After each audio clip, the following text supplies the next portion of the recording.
She was to face the rope at dawn, condemned for a crime she did not commit. The townsfolk watched in tense silence, their eyes fixed on the gallows, hearts heavy with fear and curiosity. From the horizon rode the most feared gunslinger in the West, his black hat low overshadowed eyes, a long black coat flapping in the wind, and a rifle leveled at her noose. Dust swirled around his horse's hooves as he closed the distance, a silent promise of protection and reckoning. In that moment, the fate of the widow and the outlaw became entwined, and the town held its breath, witnessing the impossible. She was declared his bride. The story opens with the outlaw Cole Ashwind riding into the weary settlement of Dunhollow. Beneath a burnt orange dusk that bleeds across the sky like a closing wound, snowmolt gathers along the rutted main road, mixing with dust until every hoofstep becomes a muddied whisper. Cole's long black hat, shadowed brim, and trail-scarred coat draw wary glances from the townsfolk. Yet it is the silent grief, carried in his eyes and the rifle riding low on his hip, that hushes their murmurs. A restless crowd clusters near the sheriff's post, lanterns flickering in the rising cold. Inside a locked prisoner's wagon sits Mara Lyndon, a solemn widow with a braid unraveling in the wind like a frayed memory. She has been accused of killing a rancher she once tried to help, a charge she cannot disprove. The noose waits for her at dawn. Cole dismounts without haste, boots sinking into the slush, and makes an impossible declaration. Mara Lyndon is his lawful wife. He invokes an obscure territorial clause granting him the right to escort her home for private judgment. A law the sheriff barely remembers and the town hardly believes. Mara stares at Cole, stunned. She has never seen this man in her life, suspicious yet unwilling to spill blood. The sheriff agrees to hold them both in the town's guest lodge until morning, when he will determine the truth. Mara is released into Cole's custody, wrists still chained, and the two walk through a lantern-lit street drenched in the scent of cold rain.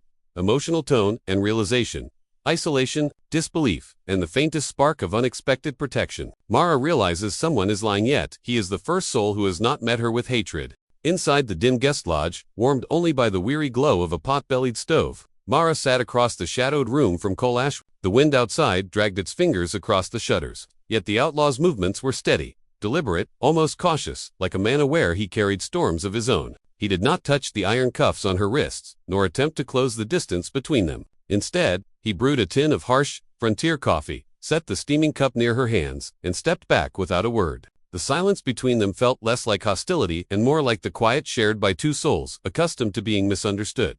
Gradually, that silence loosened. Mara spoke first haltingly of her late husband, a gentle tinker who mended plows and pocket watches with equal care. Winter fever claimed him one bitter February, leaving her alone to preserve the failing homestead he had loved. Grief isolated her. Rumors followed. Neighbors who once shared bread began to share suspicions instead. Cole listened without interruption. When she mentioned abandonment, a flicker crossed his eyes there and gone before she could name it. He revealed only fragments, a childhood traded between travelers, tribes, and settlers. Years shaped by the ache of never belonging. His outlaw name, feared across 3 territories, seemed less a mark of wickedness and more the armor forged by a lifetime of being cast aside. At last, Cole told her why he intervened. He had seen the true killer, a man whose influence outstripped any truth an outlaw might speak. If Cole had accused him openly, Mara would hang before his words were believed. Claiming her as his wife was the only path that spared her life without bloodshed. Emotional tone and realization, quiet, unveiling, heavy truth. Mara realizes he acted not out of deception, but because her life mattered astonishingly to a stranger. The storm arrived without mercy. By nightfall, wind clawed at the lodge walls, rattling the rafters like bones shaken in a gambler's cup. Rain hammered the shingles in relentless sheets, and thunder rolled through the valley with a fury that swallowed every other sound. The sheriff, unwilling to brave the road or risk chaos during the tempest, postponed judgment until the skies calmed. Thus Mara and Cole remained beneath the same slanted roof, 2 uneasy companions bound by circumstance and silence. Wrapped in an old wool shawl, Mara watched water trail down the windowpane, each droplet tracing its own unsteady path as though deciding whether to cling or fall. Cole sat a few feet awake, close enough to be a presence, distant enough to honor her space. He drew a whetstone along the edge of a worn knife, the steady rhythm of metal on stone grounding the room. Lightning flared across the walls, revealing the scars on his hands, the mended seams of his coat, and the quiet patience etched into his face. When a violent gust blew the door inward, Cole rose instantly, securing the frame with calm, practiced certainty. Mara realized then that his nearness, though unfamiliar, felt oddly like safety, a shelter against both storm and memory.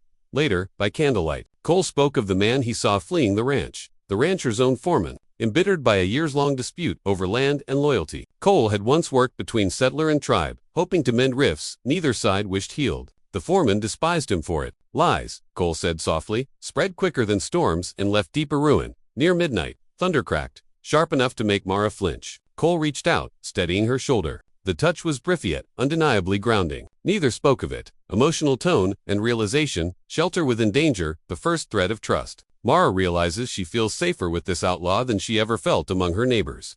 The storm did not ease by morning. Instead, it pressed heavier against the lodge, as though the sky itself wished to keep Mara and Cole suspended in their fragile truce. Inside, the air thickened with a tension neither could quite name, part fear, part something quieter and far more dangerous. At last, Cole approached her wrists with a small iron key. His movements were deliberate, almost reverent, as he unlocked the chains that had carved faint bruises into her skin. Mara rubbed the tender marks, watching him with a mixture of caution, gratitude, and a dawning recognition that he carried his own invisible shackles. Firelight flickered across the room, shaping his profile into softened, edge-shadowed jaw, tired eyes, a mouth set not in anger but in endurance. Before either could break the silence, a hard knock rattled the door. A deputy stood outside, suspicion written in every stiff line of his stance. He demanded proof of their supposed marriage, accusing Cole of deceit. Cole responded with measured patience, refusing to rise to the bait. Yet the deputy persisted, his words sharp with doubt. To Cole's surprise, Mara stepped forward. Her voice was steady, almost serene, as she claimed they had eloped months earlier. Something in her tone, it's unshaken, poison settled the deputy. After a long moment, he withdrew, leaving only the echo of his distrust behind. In the quiet that followed, Mara and Cole met each other's eyes. Something unspoken, forged in the storm's captivity, had begun to settle between them. They spoke softly of the coming dawn. If the sheriff rejected Cole's claim, Mara would hang. If he accepted it, Cole would be hunted. Both futures tasted of loss. As the fire dimmed, Mara admitted she feared loneliness more than death. Cole listened, seeing in her a strength born not of defiance but of unbroken endurance. Emotional tone and realization,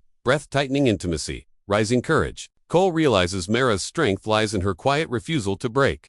At dawn, the storm loosened its grip on Dun Hollow, leaving behind a sky washed pale with early sun and air sharp as new forged iron. But within the lodge, the tension did not ease. Mara and Cole had scarcely risen when the sheriff approached with the rancher's foreman at his side. The man's smirk spoke of confidence, but his eyes carried a glint of calculation and echo of guilt poorly concealed. The sheriff demanded that Mara be returned to custody, insisting the night's refuge had served its purpose. Cole stepped forward, placing himself squarely between them, his stance protective and unyielding. The foreman sneered, calling Cole a half-breed outlaw whose word was worth less than a stray dog's shadow. Before Cole could speak, Mara stepped forward, her voice steady with a new and unexpected strength. She accused the foreman of murder, recounting his feud with the rancher and his bitterness over their boundary disputes. The sheriff wavered, torn between duty and doubt, his gaze shifting uneasily between the three of them. Cole met the foreman's eyes and warned him in a low voice that lies rot faster than corpses left to. Long in the sundot, the foreman's response was a gunshot. The crack split the morning, and Mara cried out as the bullet grazed her upper arm. Cole reacted in a heartbeat, pulling her behind him while firing a single shot that sent the foreman's revolver spinning into the dirt. The sheriff, shocked by the brazen assault, finally saw the truth and placed the wounded foreman under arrest.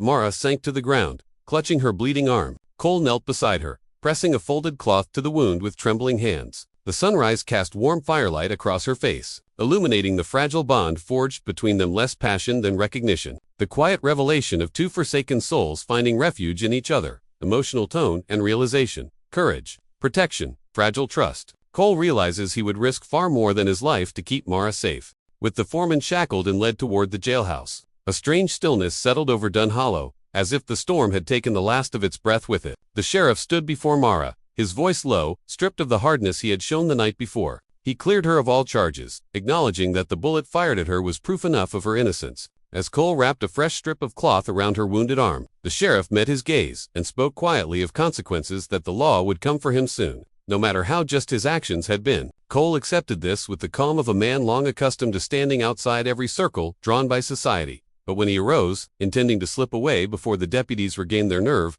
Mara followed him. She gathered her few belongings, a fading wool shawl, a wooden spindle her late husband had carved, and the last remnants of her dignity, and stepped into the pale morning light beside him. Snow began to fall in soft, drifting flakes, turning the air gentle despite the chill. She told him she owed him more than gratitude. She owed him truth. She did not wish to return to her homestead alone, to the echoes and the empty rooms that had watched her grieve. Humbled, Cole offered her the reins of his horse, admitting he could not promise peace or an easy road. He could only offer protection and honesty. Mara told him she sought neither shield nor savior, only the chance to build something unbroken from what life had left them. He searched her face for hesitation and found none. Together, they rode toward the distant hills where morning light bled gold across the prairie to wanderers, choosing one another in a world that had offered them little else.